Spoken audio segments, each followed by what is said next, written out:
Ambassador Elena Vasquez walked through the gleaming corridors of the Galaxy Council Station, her shoes clicking softly against the polished metal floor.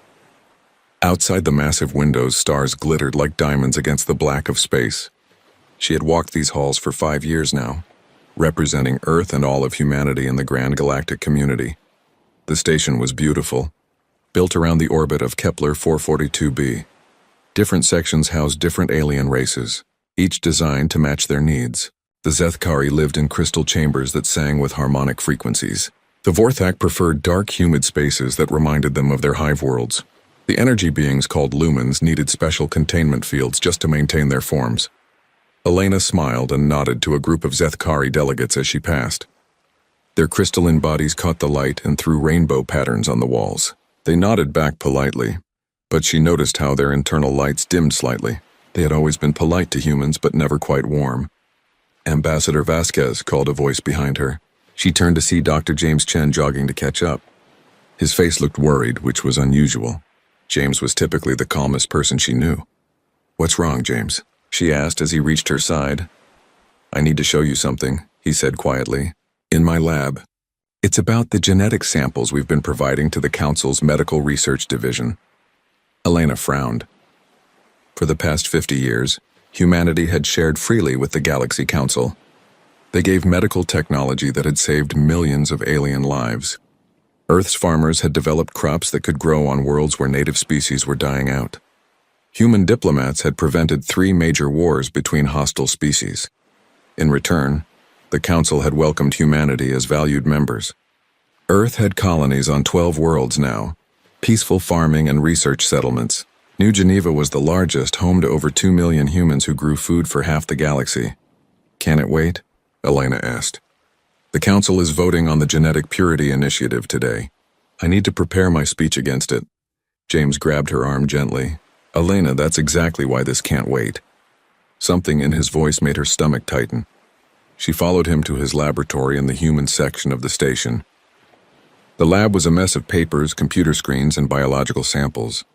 James was the Council's chief xenobiologist, studying how different species could work together better. "Look at this," James said, pulling up files on his computer. "Remember all those genetic samples the Council asked us to provide? They said it was for medical research to help treat diseases that affect multiple species." "Yes," Elena said. "We've given them everything they asked for. DNA samples, psychological profiles, even brain scans from volunteers. They lied to us." James's hands shook as he opened file after file. "These aren't medical studies. They're military assessments. Look at this report." Elena leaned closer to read the screen. The text was in the common galactic language, but the meaning was clear enough. The report was titled Human Combat Capability Analysis and was marked with the highest security clearance. "They've been studying how we fight," James continued. "Our tactics, our psychology, our biological capabilities. But that's not the worst part." He opened another file. This one made Elena's blood run cold. "Threat assessment, Homo sapiens," she read aloud. "High intelligence combined with pack-hunting instincts makes this species extremely dangerous if provoked. Recommendation, close monitoring and potential containment protocols." "Containment protocols," James whispered. "Elena, they don't see us as partners. They see us as threats." Elena's mind raced. She thought about all the council meetings she had attended, all the polite conversations and diplomatic dinners. Had they been studying her the whole time? Looking for weaknesses? "There's more," James said. He pulled up a communication log. "I've been monitoring council transmissions. Not spying, just listening to public channels. But I noticed something. Security around the human quarters has increased by 300% in the last week." Elena looked around the lab. For the first time, she noticed how quiet it was. Usually there were humans coming and going, visiting other sections of the station. Today the human area felt empty. "Where is everyone?" she asked. "That's what I'm trying to figure out," James said. "Communication with Earth has been restricted. They say it's for routine maintenance of the transmission arrays. But Elena, when I tried to send a message to my wife yesterday, it was blocked." A chill ran down Elena's spine. She walked to the window and looked out at the stars. Somewhere out there was Earth, and beyond it, the human colonies. New Geneva, with its farms and schools and families. New Tokyo, where humans and friendly aliens worked together in research facilities. Armstrong Base, where human children played in domed playgrounds under alien suns. The Genetic Purity Initiative, she said slowly. They're voting on it today. James nodded grimly. A law to eliminate genetically unstable species that might threaten galactic peace. 3 guesses which species they think is unstable. Elena remembered the initiative's language. It talked about species with violent tendencies and unpredictable behavioral patterns. At the time, she had assumed it was aimed at some of the more aggressive warrior races. Now she realized the truth. We have to warn Earth, she said. I've been trying, James replied. But all our communications are being monitored now. The few messages that get through are heavily delayed. Elena's communicator buzzed. She looked at the display and saw it was a priority message from Captain Sarah Rodriguez, commander of the mining vessel Endeavour. Sarah was stationed in the asteroid belt near New Geneva. The message was brief. Strange ships approaching colony. Council markings, but not scheduled. We'll investigate. Elena and James looked at each other. Elena's hands trembled as she tried to send a reply. But the system showed an error message. Transmission blocked by security protocols. James, she said quietly, what do we know about the Council's military capabilities? More than they think we do, James said. But also less than we need to. Elena, if they've been studying us for 50 years, planning this... She nodded. The Council races were old, established, powerful. The Zethkari had weapons that could turn planets to glass. The Vorthak had ships that moved like living things, impossible to track. The Lumens could exist in the vacuum of space and sabotage ships from the inside. Humanity had always been seen as the newcomers, the peaceful farmers and doctors. Their ships were small, designed for transport and research. Their weapons were limited, meant only for defense against pirates and asteroids. We need to get word to Earth somehow, Elena said. If the Council is planning something. An alarm began blaring through the station. Elena's communicator lit up with an emergency message. All human personnel were to report to their quarters immediately for security reasons. Through the lab windows, Elena could see Council security forces moving through the corridors. They wore full battle armor and carried weapons that hummed with deadly energy. They weren't coming to escort the humans to safety. They were coming to arrest them. James, Elena said, her voice steady despite her fear. Send one last message to Earth. Use the emergency protocols. Tell them, she paused, thinking of the right words. Tell them the Council has shown their true face. Tell them to be ready. James's fingers flew over his keyboard as the sound of armored footsteps grew closer. The message was simple but clear. They think they know us. They're wrong. Show them what sleeping giants look like when they wake up. The lab door exploded inward as Council forces stormed in. Elena raised her hands, but her mind was already racing ahead to what would come next. The Council had made their choice. Soon humanity would make theirs, and the galaxy would learn that there was a difference between being peaceful and being weak. Captain Sarah Rodriguez floated in the command center of the mining ship Endeavour, watching the screens that showed New Geneva below. The planet looked beautiful from space, with its blue oceans and green continents. Cities dotted the surface like clusters of lights connected by rivers and roads. Over 2 million humans called this world home. Captain, called her communications officer, Lieutenant Kim Park, I'm picking up massive energy signatures coming out of hyperspace. Multiple ships, big ones. Sarah turned to look at the tactical display. Red dots appeared on the screen, dozens of them. The ships were huge, far larger than anything that should be visiting a peaceful farming colony. Are they Council ships? Sarah asked. Yes, ma'am, Kim replied. I'm seeing Zethkari dreadnoughts, Vorthak hive ships, and Lumen energy carriers. It's a full battle fleet, Sarah frowned. There had been no scheduled Council visits to New Geneva. The colony was supposed to be under Earth's protection, but they had always maintained good relations with the Council races. Open a channel to the lead ship, Sarah ordered. The main screen flickered to life, showing the bridge of a Zethkari dreadnought. High Crystallarch Zaktul appeared, his crystal body glowing with cold blue light. Sarah had met him before at diplomatic functions. He had always been polite but distant. High Crystallarch, Sarah said. This is Captain Rodriguez of the Earth vessel Endeavour. We weren't expecting any Council ships in this system. Zaktul's crystal form shifted, patterns of light moving through his body. When he spoke, his voice was like breaking glass. Captain Rodriguez, you and your vessel will withdraw immediately from this system. I'm sorry, but I don't understand, Sarah replied. New Geneva is under Earth jurisdiction. We have mining rights in this asteroid belt. Not anymore, Zaktul said coldly. This system is now under council quarantine. Any human vessels remaining will be destroyed. The transmission cut off. Sarah stared at the blank screen, her mind racing. Quarantine? New Geneva was one of the healthiest colonies in human space. There had been no reports of disease or other problems. Captain, Kim said urgently, the council ships are moving into attack formation around the planet. Sarah looked at the tactical display. The council fleet was spreading out, surrounding New Geneva like predators circling prey. Her blood ran cold as she realized what was happening. Red alert, she commanded. All hands to battle stations. Kim, send an emergency transmission to Earth immediately. I'm trying, Captain, Kim replied, her fingers flying over her console. But something's jamming our long-range communications. On the planet below, people were going about their normal lives. Children were playing in parks. Farmers were tending their crops. Scientists were working in research labs. None of them knew what was coming. The council ships are charging weapons, reported her tactical officer, Ensign Martinez. Sarah watched in horror as energy began building in the massive ship guns pointed at New Geneva. These weren't police weapons or crowd control devices. These were planet killers. Get us closer to the planet, Sarah ordered. Maximum speed. Captain, we can't fight a council battle fleet, her first officer warned. The Endeavor is a mining ship. We have minimal weapons. I'm not planning to fight, Sarah said grimly. I'm planning to record everything.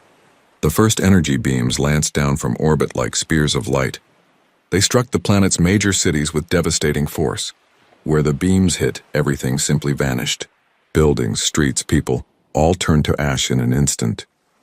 Dear God, whispered Kim, watching the destruction on her screens. More beams followed. The planet's capital city, New Geneva Prime, disappeared in a flash of white light. The agricultural centers were next, vast fields of crops burning away to nothing. Then the schools, the hospitals, the research facilities. Sarah's crew watched in stunned silence as their home was systematically destroyed. These weren't military targets. These were civilian areas, full of families and children. Captain, Martinez said, his voice shaking, I'm detecting escape pods launching from the surface. Sarah looked at her screens and saw dozens of small craft lifting off from New Geneva. Desperate people trying to flee the destruction, families with young children, elderly couples, anyone who could reach an escape pod. The council ships are targeting the escape pods, Kim reported in horror. Sarah watched as the massive warships turned their weapons on the tiny, defenseless escape craft. Energy beams and missile volleys reached out like deadly fingers, swatting the pods from space one by one. They're killing everyone, Martinez said, even the children. One escape pod managed to reach space, broadcasting a desperate plea. Sarah could hear a woman's voice crying as she spoke. This is Dr. Emily Chen from New Geneva Medical Center. We have injured civilians aboard, including children. Please, we surrender. We surrender. The pod exploded in a ball of fire as a Vorthak missile tore it apart. Sarah's hands clenched into fists. This wasn't war. This was murder. Cold, calculated genocide. Are we recording all of this? She asked. Yes, Captain, Kim replied. Every second. Good.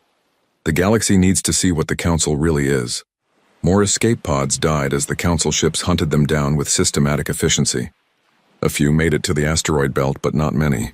Sarah watched the life signs on her scanner as over 2 million human souls were snuffed out like candles in the wind. The planet's surface was a smoking ruin now. Where once there had been cities and farms, only burning craters remained. The Council ships began deploying strange devices that Sarah didn't recognize. Captain, Martinez said, I'm reading some kind of biological weapon being released into the atmosphere. Sarah watched as green clouds spread across the planet's surface. Where the clouds passed, even the plant life began to die. The Council wasn't just destroying the human colony. They were making sure nothing would ever grow there again. Why? Kim whispered. Why would they do this? Before Sarah could answer, her communications console lit up with an incoming transmission. It was coming from the planet's surface from one of the underground mining complexes. This is Director Michael Torres. A man's voice crackled through the static. New Geneva Mining Station 7. We have approximately 300 survivors in the deep tunnels. The Council used some kind of poison gas on the surface. People are dying in agony. Sarah opened a channel. Director Torres, this is Captain Rodriguez. We're going to get you out of there. Negative, Captain, Torres replied. They're jamming our escape systems. We're trapped down here, but listen carefully. We managed to save some of the research data from the agricultural center. The council wanted our crop enhancement technology. They demanded we hand it over 3 weeks ago, and when we refused, the transmission cut to static, then came back weekly. Captain, you need to warn Earth. This wasn't random. The council planned this. They want to eliminate humanity before we become too powerful. They're afraid of us. The signal died completely. Sarah tried to re-establish contact, but there was no response from the mining station. High Crystal Arc Zach Toole's face appeared on Sarah's screen again, uninvited. Captain Rodriguez, he said with cold satisfaction, you have witnessed the price of genetic instability. Humanity's violent nature makes your species too dangerous to exist alongside civilized races. Violent? Sarah said, her voice filled with rage. You just murdered 2 million innocent people. We eliminated a threat, Zach Toole replied calmly. Your species breeds too quickly and spreads too far. Your emotional volatility and pack-hunting instincts are incompatible with galactic peace. Those were farmers and children. They were future soldiers, the Crystal Arc said. We have studied your species for decades, Captain. We know what you are capable of when provoked. This action prevents future wars. Sarah realized the terrible truth. The Council hadn't attacked New Geneva in anger or fear. They had planned this genocide carefully, studying humanity for years to find the best way to destroy them. You made a mistake, Sarah said quietly. What mistake? You left witnesses. Zoktul's crystal form flickered with amusement. One small mining ship? You think Earth will care about the testimony of a few miners? You're about to find out, Sarah replied. She cut the transmission and turned to her crew. They were all staring at her with expressions of shock and grief and growing anger. Kim, prepare a data burst transmission to Earth, Sarah ordered. Include all our recordings of the attack, everything. Captain, they're still jamming our communications. Then we'll get closer to the hyperspace relay. Whatever it takes. Sarah looked back at the burning planet that had been New Geneva. Somewhere in those ruins were the bodies of 2 million humans who had died for the crime of existing. Men, women, children, all murdered by the races they had tried to befriend. The Council thought they knew humanity. They thought they had eliminated a threat. They were about to learn how wrong they were. President Chen Wei stood in the emergency session room deep beneath the Earth government complex. Around the table sat the most powerful humans in the solar system. Military commanders, intelligence directors, and industrial leaders. The room was silent except for the soft hum of air recyclers. On the massive screen that dominated one wall, the images from New Geneva played over and over. Cities turning to ash, escape pods being hunted down like animals, children's voices cut short by weapons fire. 2.3 million people, President Chen said quietly. Her voice was steady, but her eyes burned with a cold fire. Gone in less than 4 hours. Admiral Marcus Thompson sat at the far end of the table. He was 70 years old, gray-haired and scarred from decades of military service. Most people thought he had retired after some classified incident near Titan 15 years ago. They were wrong. Madam President, Admiral Thompson said, we need to discuss our response. Our response? Dr. Liu Chang, the Director of Colonial Affairs, looked around the table in confusion. What response can we possibly have? The Council has ships that can destroy planets. We have cargo haulers and research vessels. Admiral Thompson smiled. It was not a pleasant expression.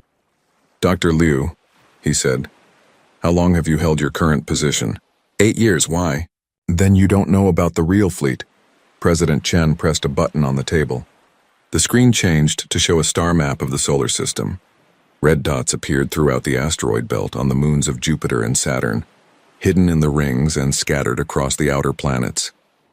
The Global Defense Initiative has been preparing for this day for 50 years, President Chen said. Ever since we first made contact with the galactic races, we knew this might happen. Dr. Liu stared at the screen. Those are shipyards. Hidden shipyards.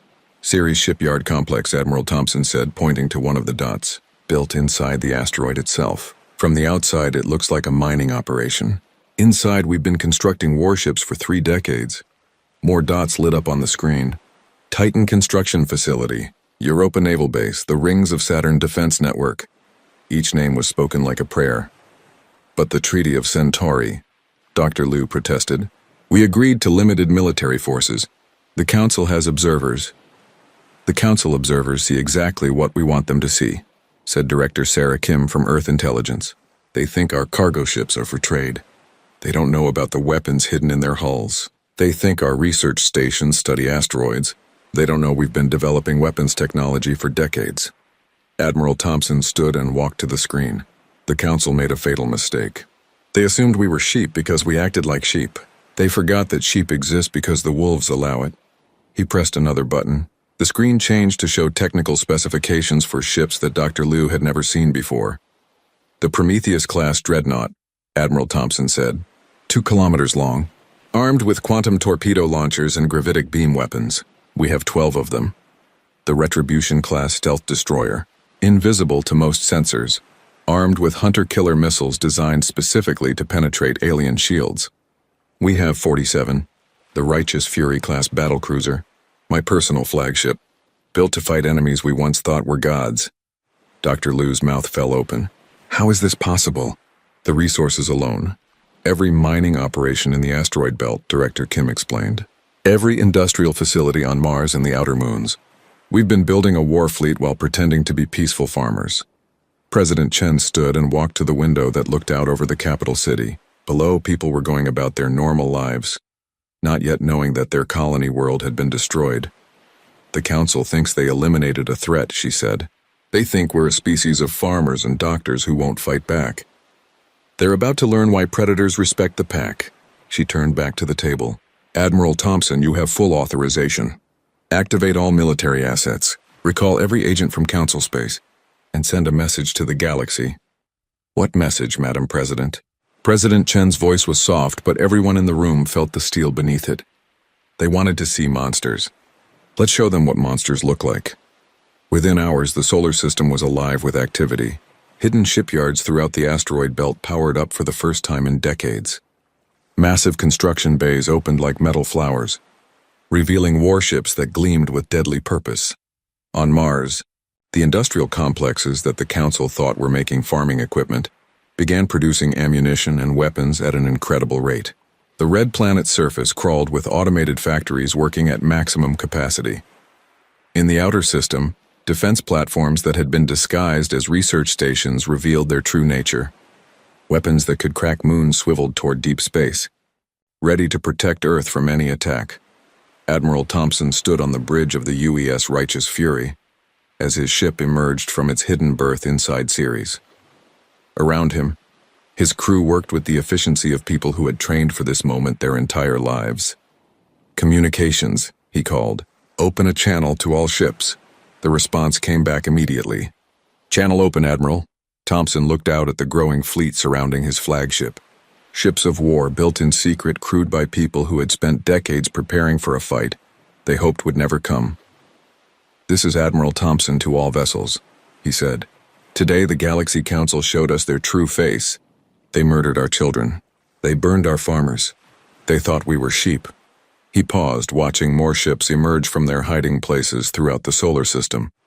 They forgot that sheep exist because the shepherds allow it, and they just killed the shepherds' children.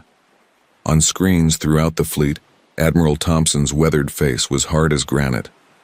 "Our mission is simple. We're going to Council space.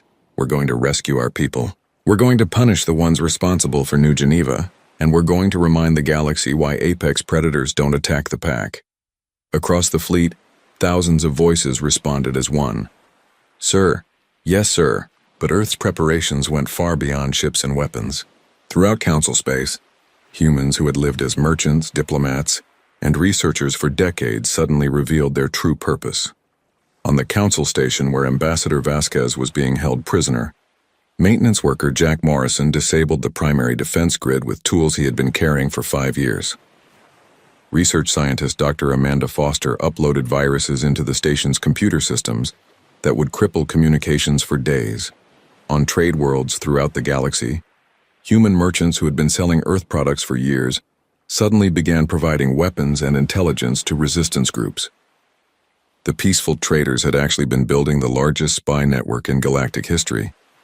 Captain Sarah Rodriguez, still hiding in the asteroid belt near New Geneva, received a coded transmission from Earth. The message was simple. The pack is coming. Hold position and wait for the hunt to begin.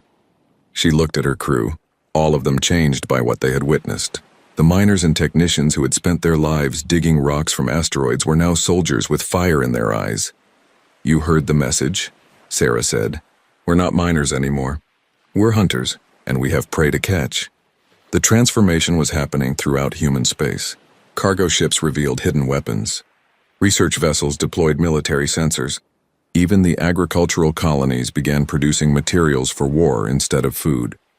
The Council had studied humanity for 50 years, thinking they understood what humans were capable of. They had seen the peaceful farmers, the helpful doctors, the polite diplomats. They had never seen what humans became when someone killed their children. High Crystallarch Zach Tool stood in his command center on the Council station, watching reports come in from across the galaxy. Human activity was increasing everywhere, but he wasn't concerned. What could a species of farmers do against the combined might of the Galaxy Council? "High Crystallarch," one of his subordinates called. "We're detecting unusual energy signatures from the Sol system." "Define unusual." "Large-scale industrial activity. Power outputs consistent with major shipyard operations." Zaktool's crystal form flickered with amusement. "The humans are building cargo ships to replace their destroyed colony." How predictable. He had no idea that what he was seeing was the awakening of a sleeping giant. A giant that was very, very angry. The first strike came without warning. High Commander Vexthul of the Zethkari 3rd Fleet was reviewing routine patrol reports when his flagship's sensors detected impossible energy readings. Before he could react, 12 human ships materialized out of nowhere, their weapons already firing. The attack lasted exactly 17 minutes. When it was over, the Zethkari naval base at Kepler 186 was a cloud of debris, and every Council ship in the system was destroyed. The human fleet vanished as suddenly as it had appeared, leaving only a single message broadcast on all frequencies. For New Geneva. Commander Vexthul died with his ship, never understanding how the humans had bypassed sensors that should have detected them light years away. Captain Sarah Rodriguez stood on the bridge of her new ship, the UES Retribution. It was sleek and black, designed to slip through space like a shadow. Her crew was no longer made up of miners and technicians. They were soldiers now, volunteers from Earth who had come to help hunt down the murderers of New Geneva. "Target acquired," reported her tactical officer, Lieutenant Hayes, Zethkari Heavy Cruiser. Designation ZX-447. Intelligence confirms this vessel participated in the New Geneva Massacre. Sarah looked at the enemy ship on her screen. It was beautiful in its way, all flowing crystal lines and rainbow energy fields. 2 weeks ago she might have admired its alien design. Now all she saw was a target. "Are there any civilian vessels in the area?" she asked. "Negative, Captain. The cruiser is alone." "Good, we don't kill innocents." Sarah's voice was cold as space. "Unlike them." The Retribution moved closer to its prey, invisible to the Zethkari sensors. Sarah had learned that humans had a natural advantage the Council races didn't expect. They were unpredictable. Alien military doctrine relied on formations and patterns. Human tactics were creative, adaptive, and when necessary, completely insane. "Fire when ready," Sarah ordered. The stealth destroyer's weapons spoke with quiet efficiency. Quantum torpedoes punched through the enemy's shields like they were paper. The Zethkari cruiser's beautiful crystal hull cracked and shattered, spilling its crew into the vacuum of space. "Message drone deployed," Hayes reported, "broadcasting our memorial signal."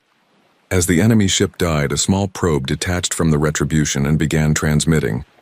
The message was simple but would be heard across the galaxy. ZX-447 destroyed. Justice for New Geneva. 2,347 murders remaining to be avenged. This was how humanity fought now, not with massive fleets and grand battles, but with precision strikes that eliminated specific targets. Every Council ship that had participated in the massacre was marked for death. Every commander who had given orders to kill civilians was being hunted. Admiral Marcus Thompson stood in the command center of the UES Righteous Fury, studying tactical displays that showed the progress of Operation Shepherd's Wrath. Red dots marked Council military positions. Blue dots showed human strike forces moving to engage them. "Status report," he called. Strike Group Alpha has eliminated the naval depot at Ross 128, reported his operations officer. Strike Group Beta is engaging enemy forces at Wolf 359. Strike Group Gamma reports successful infiltration of the prisoner facility at Gliese 667. Thompson nodded. The plan was working perfectly. Instead of attacking the Council's main strength, human forces were hitting them everywhere at once. The enemy couldn't predict where the next strike would come from because humans didn't follow their rigid military patterns. "Sir," called his communications officer, "we're receiving a transmission from Captain Martinez aboard the UES Vengeance. She's requesting permission to engage the Vorthak hive ship at Proxima Centauri." Thompson smiled grimly. Captain Martinez had lost her entire family on New Geneva. Her personal vendetta against the Vorthak made her the perfect choice for hunting hive ships. "Permission granted," he said. "Tell Captain Martinez she has authorization to use any means necessary." The Vorthak thought their hive ships were invincible. The massive living vessels could regenerate damage and adapt to most weapons. But humans had spent 50 years studying alien technology, and they had learned to exploit weaknesses that the Council races didn't even know they had. Captain Elena Martinez watched the Vorthak hive ship through her viewscreen. It was a nightmare made real, a living mountain of flesh and chitin that pulsed with alien life. Smaller creatures swarmed around it like antibodies protecting an infection. "Biological warfare package ready," reported her weapons. Officer Elena had volunteered for this mission specifically because she wanted to watch the Vorthak die slowly. They had been the ones to hunt down the escape pods at New Geneva. They had been the ones to kill children. "Fire," she said simply. The UES Vengeance launched a single missile toward the hive ship. The weapon was small, almost insignificant compared to the massive alien vessel, but it carried something the Vorthak had never encountered. A virus designed specifically to attack their collective nervous system. The missile penetrated the hive ship's living hull and released its payload. Within minutes, the great vessel began to convulse. Its organic weapons fired randomly. Its escort creatures turned on each other as their shared mind collapsed into chaos. Elena watched with satisfaction as the hive ship tore itself apart from the inside. The Vorthak had thought their biological nature made them superior to mechanical races. They never expected humans to turn that strength into a weakness. "Message drone away," her communications officer reported, broadcasting memorial signal for the New Geneva victims. But the human campaign wasn't just about revenge. Strike teams were also rescuing human prisoners held in Council facilities throughout the galaxy. Ambassador Elena Vasquez had been freed from the Council station in a daring raid that left the facility's defenses in ruins. Dr. James Chen, once the Council's chief xenobiologist, now used his knowledge of alien physiology to design weapons that could kill efficiently and precisely. He had become something the galaxy had never seen, a scientist who waged war with the same methodical precision he had once applied to research. "The psychological impact is working," Dr. Chen reported to Admiral Thompson during a secure communication. "Council forces are starting to panic. They can't predict our attack patterns because we don't have any. Every strike is unique." "And what about their response?" Thompson asked. "They're falling back to defensive positions around their core worlds. The Zethkari are demanding the use of planet-killer weapons against Earth itself."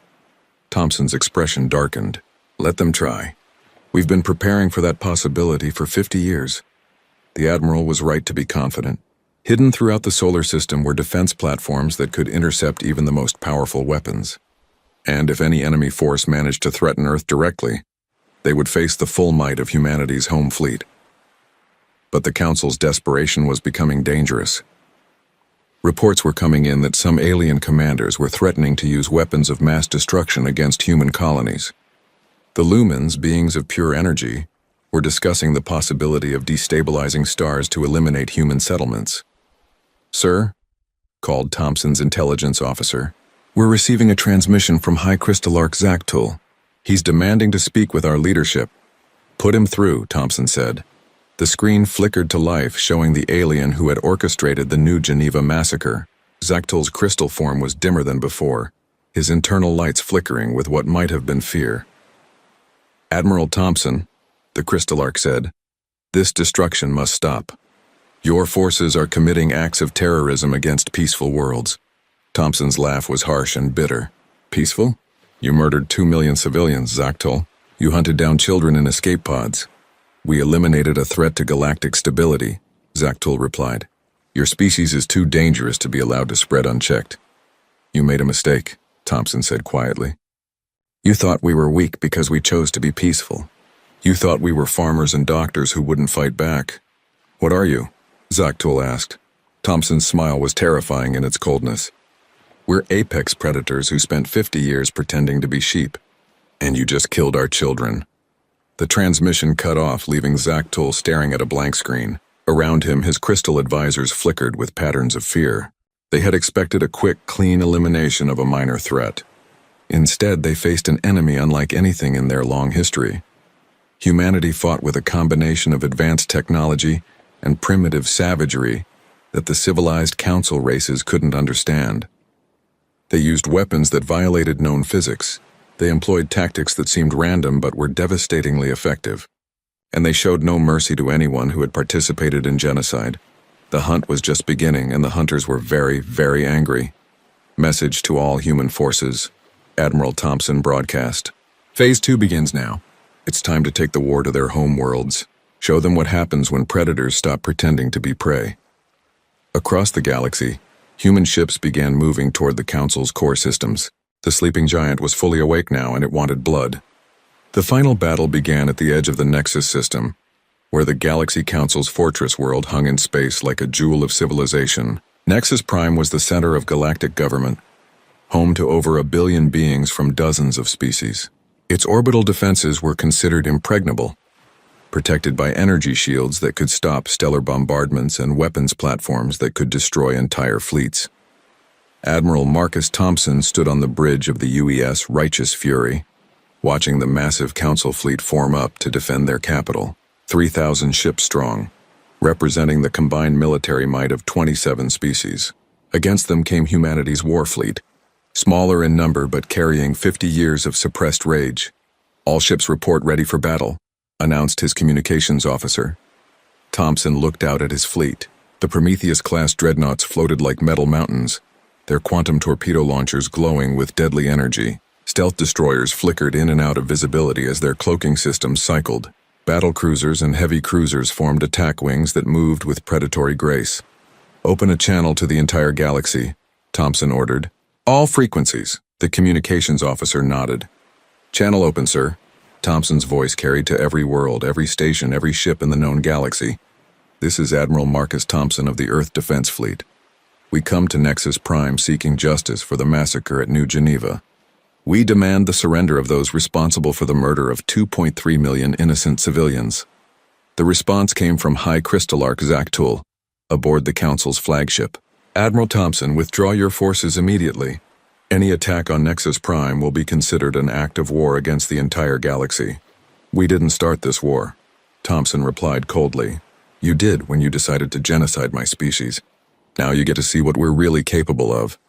He cut the transmission and turned to his fleet commanders. Remember the rules of engagement. We target military vessels and installations only. Any ship that surrenders is to be spared. We're not here to become monsters. We're here to stop them. The battle began with a coordinated strike that the Council would later call impossible.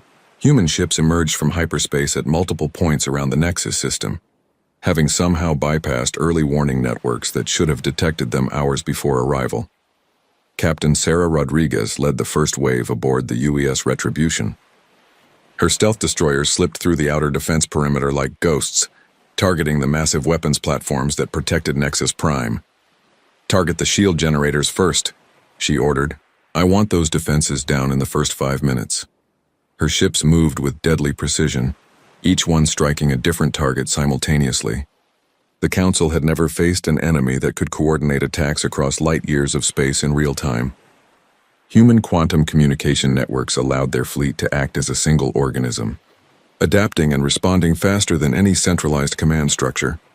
The orbital platforms died one by one, their massive bulk no protection against weapons that phased through matter to strike at their cores. Shield generators exploded in cascades of energy that lit up space like new stars. Admiral Thompson watched the outer defenses fall and smiled grimly. Phase 2. All heavy units advance. The Prometheus-class dreadnoughts moved forward like ancient gods of war. Their quantum torpedo launchers spoke with voices of thunder, each shot capable of cracking a moon.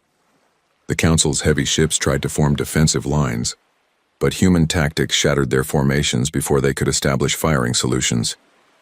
High Crystallarch Zaktul watched his fleet being torn apart and felt something he had never experienced before.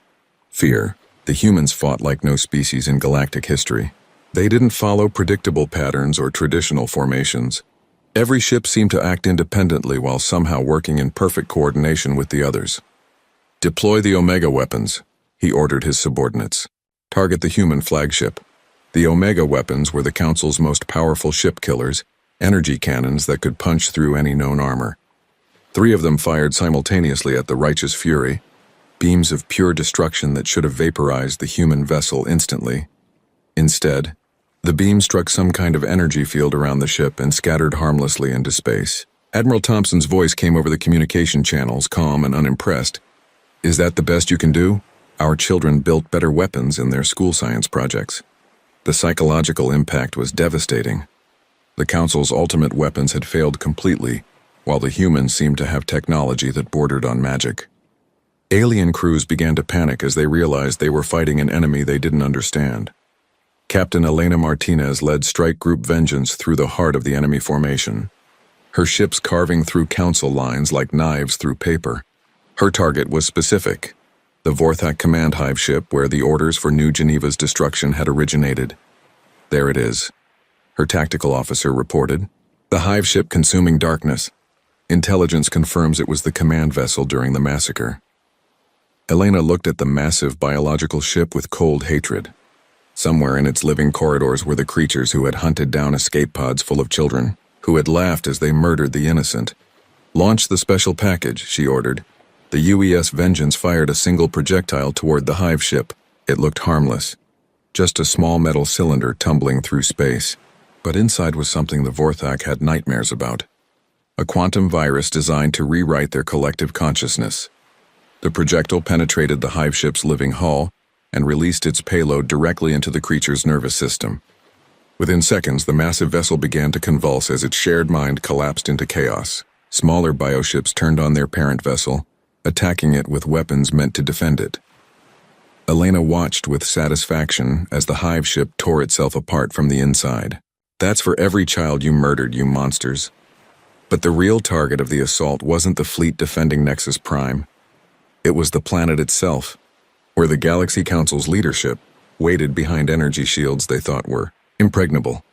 Admiral Thompson's personal strike force broke through the orbital defenses and descended toward the planet's surface. The capital city sprawled below them, a gleaming metropolis of crystal spires and floating platforms where the galaxy's most powerful beings made their decisions. "Sir," called his tactical officer, "the Council is attempting to activate some kind of planet-killer device. If they can't win, they're planning to destroy Nexus Prime and everyone on it rather than face justice." Thompson's expression turned deadly. "Like hell they are. Deploy the boarding teams."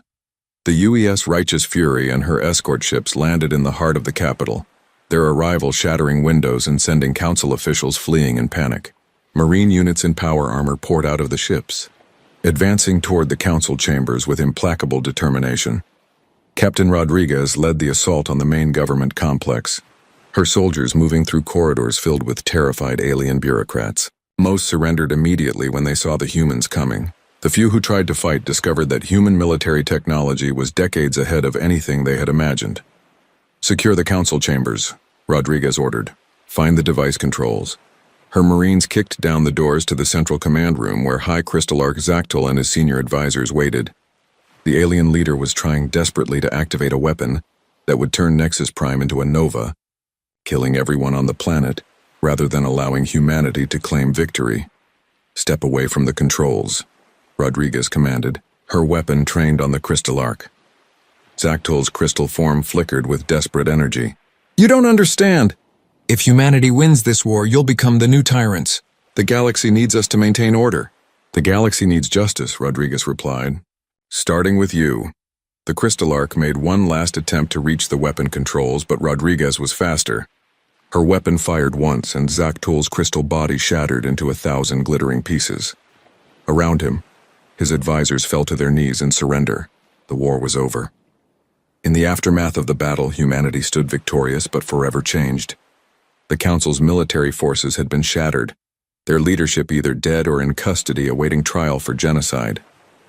Nexus Prime became the headquarters of a new galactic government, one based on justice rather than species supremacy. Ambassador Elena Vasquez, now Secretary General of the Reformed Galactic Union, stood before the memorial wall in the rebuilt capital. Carved into black stone were the names of every person who had died at New Geneva. 2003 to 47,091 souls whose murders had triggered humanity's transformation from peaceful farmers into galactic guardians. They wanted to eliminate us because they thought we were too dangerous, she said to the assembled delegates from across the galaxy. They were right about one thing: we are dangerous, but only to those who threaten the innocent. She turned to face the representatives of dozens of species, some who had fought against humanity, others who had remained neutral, and a few who had quietly supported the human cause.